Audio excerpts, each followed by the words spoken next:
Halo Jabra Tim. Ada sesuatu yang lagi rame nih. Lu harus kasih dia kesempatan lagi. Di atas kertas lo semuanya harusnya menang. Ada bahasan yang paling ditunggu-tunggu.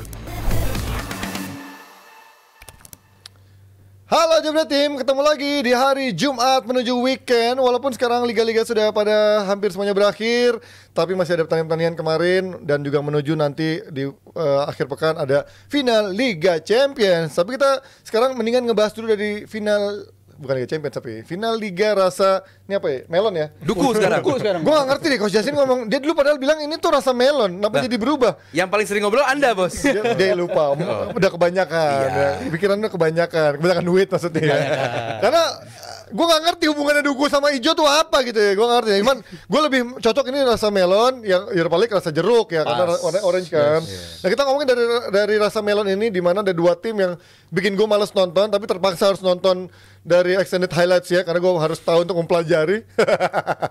Dan ini dua tim yang gue tahu, Olympiakos sudah lama tidak bermain di kasta tertinggi Liga Champions. Dulu sempat menjadi tim yang suka menyandung tim-tim besar. Begitu juga Fiorentina yang mungkin udah nggak main lagi lama Liga Champions, tapi memang suka menjadi batu sandungan ketika bermain di Europa League ataupun juga Conference League, dan juga tahun lalu pun menjadi finalis dari Melon. Tapi sekarang gagal lagi juara, Coppa Italia juga gagal juara tahun lalu lawan Inter, dan kali ini dia lagi-lagi membuat hampa pulang tanpa trofi, tapi membuat nama tidak membuat nama seorang Vincenzo Italiano jelek nih. Nah kita akan bahasnya bagaimana final Olympiakos dan juga Fiorentina, di mana ini sebenarnya laganya cukup alot ya, dan hanya berbuah 1 gol. Tapi kalau melihat dari pendekatan permainan dulu, Jal, lu kan sebagai pakar, Waduh, sangat ini. kan kalau nggak ada, kalau Rabu tenang, nggak akan ada yang dimaki-maki Oh lah ya. tenang, Nggak tenang ya. aman. Aduh Ji, lu gak tahu kemarin Ji. Ya Allah. Gue jadi Gimana, kayak lu liat penengah.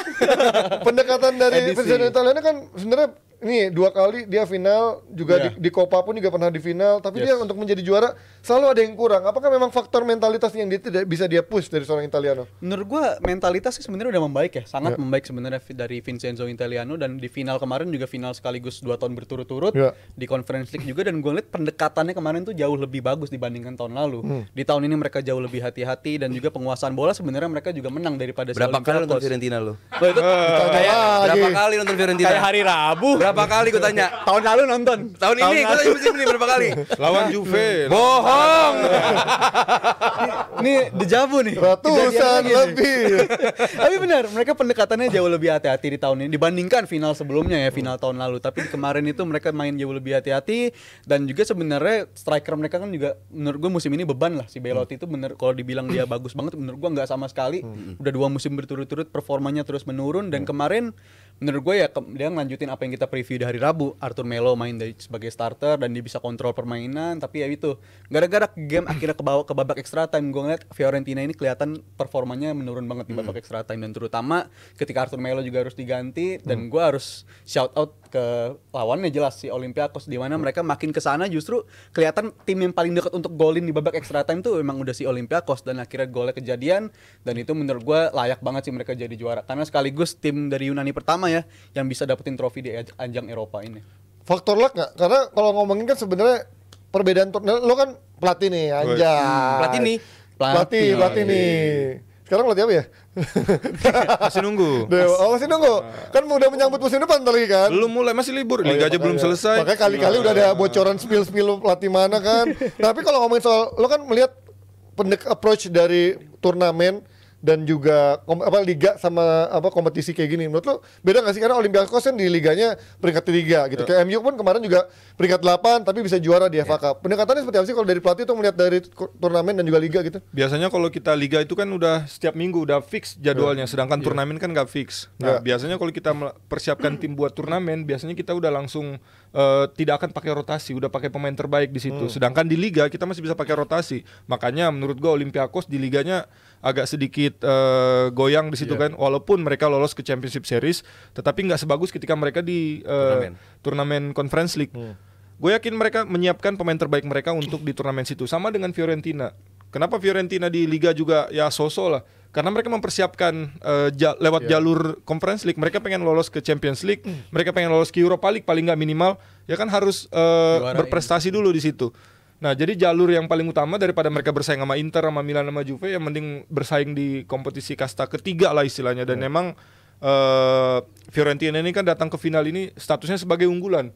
Berbeda dengan yang musim lalu ketika melawan West Ham, mereka bukan unggulan dan memang udah datang ke pertandingan itu dengan bermain lebih pragmatis, lebih menunggu. Tapi kemarin kebalik justru gue lihat. Gue ngeliat dari menit pertama Fiorentina lebih pegang bola, lebih pengen nguasain, ada peluang tapi mereka nggak bisa selesain. Ketika tim biasanya kalau misalnya kita nggak bisa nyetak gol nih, lawan itu biasanya kepercayaan dirinya bakal naik. Dan ini yang dilakukan Olympiakos. Mereka hanya nunggu sedikit-sedikit ngepres dan sedikit-sedikit lakukan counter. Mereka disiplin. Terus dapat kepercayaan diri, Fiorentinanya lama-lama kelihatan. Tadi Rijal udah bahas, nggak ada kedalaman squad.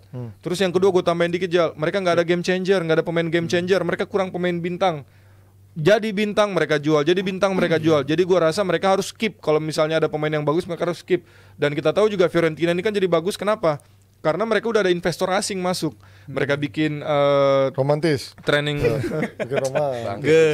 ke romantis. Mereka bikin training center, terus brandingnya juga makin bagus. Ya jadi yang lebih profesional lah dibanding tim-tim Liga Italia lain tuh sangat-sangat tradisional. Wes lo mau nyindir yang mana nih? Tim Liga Italia yang mana nih? Siapa sebut satu? Perlu disebut gitu. Nggak mungkin Como dong. Nggak mungkin. Bagus Como sekarang kan. Tapi kalau sampai menolak main Indonesia loh, berarti mereka tetap dengan konsepnya nggak ada main titipan di sana kan. Nah, balik lagi soal bagaimana Fiorentina tuh, kan mereka bisa dibilang tadi kalau kata Bes nggak ada pemain bintangnya, tapi sebenarnya kan ada beberapa pemain yang punya pengalaman kayak Bonaventura, Nico Gonzalez pun juga udah berapa tahun di sana kan, juga Arthur Melo ya, walaupun Arthur hidup lagi sebelumnya juga nggak pernah ada gitu ya, tapi ada beberapa pemain yang udah cukup pengalaman, nggak bisa untuk menuahkan prestasi di Melon ini gitu. Oke, intinya Fiorentina masuk final, ya itu udah sebuah catatan bagus. Di final menang atau kalah itu benar-benar ya momen. Sepak bola kan soal momentum gitu. Siapa yang paling bisa memanfaatkan momentum? Apa Fiorentina main jelek? Ya enggak juga. Dua-dua main jelek. Gimana lu level Eropa tapi passing akurasinya 66% sama 70%. Lu cek Liga 1 lebih tinggi. Wah, iya. Kalau lapangannya bagus. Oh iya. Ada note-nya lagi ya. Emang di mana lapangannya jelek? Emang lapangannya jelek. Yang bagus itu di Bali. Terus biasanya tinggi. Oh, berarti ini udah hints musim depan. Oh, enggak. Oh, Bali. Bukan maksudnya kalau main di Bali itu lapangan bagus. Enak ya. Beli best. Beli cocok beli mau server beli. Iya, makanya. Ya itu, jadi intinya bahwa ini secara pertandingan ya mungkin kedua tim emang ya udah kapasitasnya seperti itu. Cuman ya ini untuk final laga yang jelek banget buat gua, tidak menunjukkan nggak seru lah gitu. Inter lawan City emang cuma 1-0 hasilnya. Cuman lu bisa banding yang permainannya bagus banget gitu. Beda kualitasnya permainannya bagus banget. Nggak ada yang underdog banget dan City pun nggak yang overplay banget gitu. Jadi istilahnya masih 50-50 gitu. Nah, kemarin itu dua-duanya tuh underdog. Buat gue baik Fiorentina dan Olympiakos dua-duanya underdog dan benar-benar nggak nunjukin apa ya, keinginan untuk menang gitu. Fiorentina bertahan dengan bagus. Benar-benar si strikernya si Kaabi cuma dapat 2 shot doang. Itu pun gak on target. Cuma 2 shot doang. Kesulitan sekali. Benar-benar dari 2, satu dimanfaatkan dengan baik jadi gol. Selama 120 menit itu benar-benar dua tim yang buat gue ya nggak layak ada di final lah. Masalahnya, masuknya Fiorentina ke final ini kan benar-benar konversi untuk koefisiennya Serie A. Ini benar-benar penting buat si Serie A gitu untuk musim depan. Mereka mau diwakilkan dengan banyak sekali timnya. Koefisien ini sangat penting. Jadi buat gua hasil juara atau enggaknya buat gua nomor sekian lah. Dengan tim seperti ini, Vincenzo Italiano bisa bikin Fiorentina masuk final apapun itulah Conference League. Ya buat gue ini something yang perlu diapresiasi dan sayangnya siapa namanya pelatihnya Olympiakos lebih berpengalaman di fase ini gitu. Tahun lalu juga menghadapi Romanya Mourinho, dia ada di bench Sevilla. Benar tadi yang dibilang Bes bahwa Olympiakos benar-benar laid back memanfaatkan serangan balik. Itu yang dipengenin sama Mendilibar. Karena dia bilang Fiorentina bermainnya mirip-mirip sama Roma musim lalu. Benar-benar yang nil kreativitas, hanya memanfaatkan sporadis. Dan itu benar-benar ditunjukkan sama Fiorentina. Jadi si Mendilibar bilang, udah kita laid back aja, kita nggak mempersiapkan something new karena ini final, kita terlalu resiko untuk merubah gaya permainan. Tadi udah jelasin juga sama Bes, ternyata emang mereka skuadnya segitu-segitu doang. Lo apa yang mau dirubah gitu. Jadi mereka menjalankan apa yang mereka jalankan di fase knockout karena dia Olympiakos kan dari Europa League kan turun ke Conference League dan baru setelah turun ya baru tuh si Kaabi bikin gol segala macam. Selebihnya ini tim biasa aja, cuman ya untuk level Conference League bagus lah. Nah ini berarti karena dengan kita melihat sekarang kualitas final Melon ini kan ya gini lah kualitasnya kan ini udah sesuatu yang udah kita perkirakan. Tapi artinya untuk tim-tim besar, let's say MU gitu atau Chelsea gitu, kalau main di kompetisi ini berarti udah benar-benar ya benar-benar disgrace atau memalukan nggak sih menurut lo? Karena dengan kualitasnya ya harusnya emang nggak di level ini gitu kan? Iya, karena ini kan juga Walaupun belum ada jaminan juara juga ya, ya mereka belum ya. ada jaminan juara, dan ini juga didesain sebagai kompetisi kelas ketiga kan. Ini kan baru 3 tahun ketiga nih kompetisinya ada, dan tujuannya emang untuk menyaring tim-tim supaya nggak mubazir gitu. Tim lagi perform nggak cuma harus main di Champions League, nggak cuma main di Europa League, tapi ada kesempatan bagi tim-tim baru yang bisa ngerasain euforianya Eropa. Tujuannya Zal, sorry gue potong tujuannya. Income buat UEFA dari TV. Income. Itu inti sih sebenarnya. Kalau gue menurut gue juga Menyaring. sebagai pelatih ini buang Iya. waktu. Iya. Capek. Buang waktu karena Sebenarnya- nggak prestisius, uang yang lu dapat nggak seberapa, Iya, terus sangat. lu malah lebih banyak capeknya. Kedua itu yang gue pengen highlight adalah capeknya karena ini kan tim ini kan semenjana Eropa kan. Iya. Itu flight itu bener-bener jauh ke ujung ke ujung. Ya Jadi bisa buat ke gue Uzbekistan Nah, segala macam yes. itu sebenarnya flightnya jauh-jauh banget. sebagai Baku kan sebagai orang salah satunya. Uzbekistan silakan. Ada yang di stadionnya di Baku segala macam. Jadi sebenarnya sih kalau dari komersial emang ini sangat-sangat menyita waktu dan juga sangat menyita waktu mainnya bagi para pemain ya. Gaya mainnya lah jadi meningkat segala macam. Tapi kalau dari segi kompetisi, gue sih senang-senang aja karena menyaring tim-tim yang kayak kita bisa ngeliat juara WSM akhirnya bisa juara Eropa, dan kemarin Olympiakos dari tim Yunani yang sebenarnya udah pengalaman banget ikut kompetisi Eropa bisa jadi juara. Jadi menurut gue ini bagus untuk menyaring. Tapi balik lagi ke pertanyaan Mas Panji, kalau tim-tim macam MU ke Chelsea ke sini, ya itu Itu jelas udah turun sebuah kelas lah. penurunan. Dan kalau mereka nggak juara menurut gue kebangetan. Karena Atau pure- sebuah reality check juga, nyata kelasnya cuma bisa sampai level ini gitu ya. itu kebangetan sih sebenarnya Mas. Dan juga sebenarnya kalau dari kompetisi Chelsea loh ya, Chelsea, MU belum tentu. Tapi bisa juga kalau MU ternyata kasus itu ya, dua kepemilikan yang sama ya. tahun depan Chelsea yang bakal ikut ke sini ya. Chelsea. Seharusnya sih mereka bisa jadi juara karena gue ngeliat pure kualitasnya nggak merata juga ini kompetisi. Ini Rizal liatnya sepak bola sebagai matematika. Ini kayak serangan-serangan hari Rabu nih. Kenapa biasanya. emang nih? Lah iya berarti kalau lu tim peringkat sekian, lu main di level ini berarti otomatis menang. Aston Villa cuy. Ngalahin Arsenal, ngalahin City kalau nggak salah. Aston Villa kalahnya sama Olympiakos. Iya, makanya. Jadi juara Di kandang akhirnya. lagi. Itu dia nggak bisa. Iya. Jadi kayak begini, nggak bisa bawa lu berarti kalau main di Conference League pasti juara. Tapi kan kita ngomongin Aston Villa, apa kalau ngomongin Aston Villa 2 tahun lalu sebagai kompetisi Eropa Nggak, standarnya? musim lalu aja, Ya jauh-jauh maksudnya amat ini buat. hal yang sangat baru gitu. Hal yang menurut gue bagus buat tim-tim kayak semacam Aston Villa kan dia punya sejarah juga di Eropa. Iya. Tapi kan 2 tahun lalu bahkan 4 tahun lalu dia baru tim promosi. Jadi apa kalau mau bilang dia seharusnya jadi juara atau segala macam kan nggak adil juga. Bukan, bagi enggak. tim kayak Tadi Aston kan Villa. di-compare sama MU dan Chelsea. iya. Ya kan? Kalau gua compare sekalian nih pembandingnya, City di atas dua tim itu kan, kalah lo sama Aston Villa. Aston Villanya kalah Di sama Liga, Olympiakos. di Liga. Itu sepak bola. Tapi kadang tim itu ada prioritasnya. Oke. Ketika mereka udah di jalan di liga terus harus memilih antara kompetisi yang mungkin pada saat itu ketika mereka kalah lawan Olympiakos mereka punya prioritas di liga dan mungkin itu lebih penting mereka juara di Conference League mereka cuma bisa sampai ke Europa League sedangkan kalau mereka konsisten di liga uangnya lebih besar karena mereka masuk di Champions League. Oke. Beda prioritas menurut gua dan sama kayak dulu ini udah kejadian dulu zaman tahun 90-an mungkin Panji kan yang paling senior di sini kayaknya. Ya, lo sama gue beda 2 tahun 3 tahun. Inter Toto Cup, Inter Toto. Ya masih. Kita masih muda Zal, kita muda Zal. Masih ada. hilang. Iya, iya. Kita Sama muda. Toto dulu sama Winners dulu. Hai sama Toto. tua-tua. Toto yang paling bawah memang. Kita muda Zal. Enggak kan dibuat akhirnya hilang sekarang nggak ada yang care gitu. Ini UEFA coba membangun lagi terus juga di ASEAN juga kalau nggak salah musim depan ada tuh ASEAN Cup. Level Ya, 3 berarti. kan, itu ada- gantiin AFF kan? Ada Ya. Champions League apa segala Championship. macam ya. Jadi 3 layer tahun depan Asia. Wow. Nggak, tapi kalau gue melihat ini kan kalau buat tim besar mungkin yang akan sedikit malukan. Tapi buat Disgrace, tim yang mediocre atau yang mungkin secara finansial yang nggak besar, ini kayak apa sebuah Ajang. jenjang Kesempatan, akselerasi mereka dong untuk bisa naik kelas dong ya kan? Sangat. Ya kan? Sangat Berarti tim-tim. ini bagus dong misinya UEFA untuk fairness untuk tim-tim kecil, negara tim dari antah berantah bagus juga berarti sebenarnya. Masalah tim-tim kecil ini punya uang nggak buat traveling satu itu. Oh iya. Kedua, layak nggak stadionnya untuk nyambut tim-tim yang itu juga sih Zi.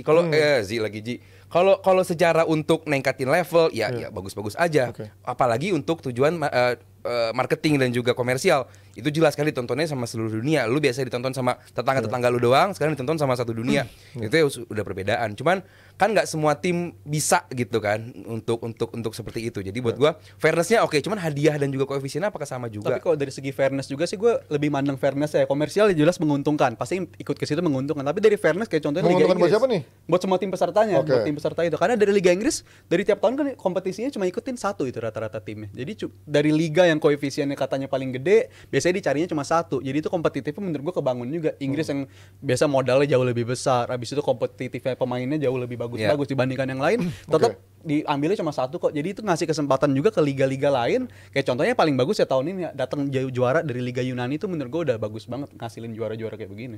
Oke, terakhir gue melihat ada si Kabi tadi yang nyetak gol juga buat si Olympiakos, dan juga kemarin di Europa League ada seorang Lukman gitu. Lukman kan sebenarnya bukan nama baru ya, kita tahu di Atlanta musim ini pun tahun lalu pun juga cukup bagus, bahkan menjadi itunya Højlund lebih tajam dari sisi produktivitasnya. Cuman menurut kalian nama seperti Kabi sama Lukman ini bisa nggak untuk menembus pasar di transfer market nanti untuk menjadi pemain diincar tim besar? Tim besar Lukman belum? deh. Tim besar belum? Kenapa menurut lu? Kalau Lukman kenapa? Kalau Kabi ya gue oke lah. Iyalah, Gitu. Kabi cuma baru bikin gol 11 gol itu kan di Kalau Lukman menurut knockout lu stage. punya potensi nggak? Dan umur juga sudah senior. Ya. Iya, kalau Lukman gimana? Di Everton dia nggak ngapa-ngapain loh. Ya, di Fulham Leicester degradasi. Di Fulham degradasi gitu. Tapi begitu masuk Serie A top jago ketiga, ya. Berarti Martial kalau pindah ke Inter bisa gitu juga kali. Yakin sih. Martial ya. Harapan tuh Mas. harapan apa yakin? Jangan, Apa bercanda? Juve, jangan bercanda. Nah, ya, makanya. Kita udah punya striker terbaik Soalnya Serie A. Panji nih ngomong apa suka kejadian. Suka Bye-bye, gitu Ji. gua. Iya, makanya. Siapa striker terbaik apa? Vlahovic. Ya kan mau ke Arsenal katanya, mau Ya, pindah. dapat striker terbaik dia. Udah dipagarin nih musim ini. Berapa gol musim ini? Tapi jujur aja lah, di bawah Thiago Motta nggak kepake itu Vlahovic. Ya kan, nah itu udah bener. Ketahuan. Iya kan, Thiago Motta nggak pakai striker model dia kan. Kayak begitu, Ya, poacher. tapi kan dapat apa enggak incerannya dia ya Zirkzee. kan? Belum tentu. Vlahovic ke Arsenal, Zirkzee ke Juve. Untung Juve. Bisa. Prioritas pertamanya dia kan kiper sama center back. Oh Iya iya. sih. Calafiori Juve. sama Di Guru. Iya, itu perlu sih daripada Sandro mulu. Nah, balik ke Iya, Lukman iya. tadi, kadang-kadang kita sebagai pelatih tuh ngelihat pemain itu kadang-kadang mungkin nggak cocok di kita tapi cocok di tempat yang lain. Sancho. Apa artinya? Sistem. Iya. Mungkin di Kenyamanan, Inggris, mungkin di sistem. Everton, mungkin di Fulham nggak cocok sama gaya bermainnya Lukman. Dan kita tahu sepak bola ini kan makin modern sekarang. Dituntut striker-striker itu nggak cuma bisa jadi wall kayak Ibrahimovic, kayak striker-striker jangkung pada masanya, tetapi harus bisa ngalirin bola juga. Nah, Lukman ini gua ngeliat dia punya Pressing skill. terutama juga sekarang ya. Sekarang pressing Harus juga asal pressing juga. pressing. Pressing itu istilahnya striker itu kalau di dunia pelatih itu adalah trigger. Dia yang nentuin kapan pressing, bukan gelandang yang nentuin, lu press enggak, Iya. tapi striker yang nentuin dia kapan press. Tapi ketika dia press, semuanya harus ngikut. Dan Lukman gua rasa cocok di posisi itu. Dan tadi balik lagi tadi dibilang Fiorentina mainnya jelek.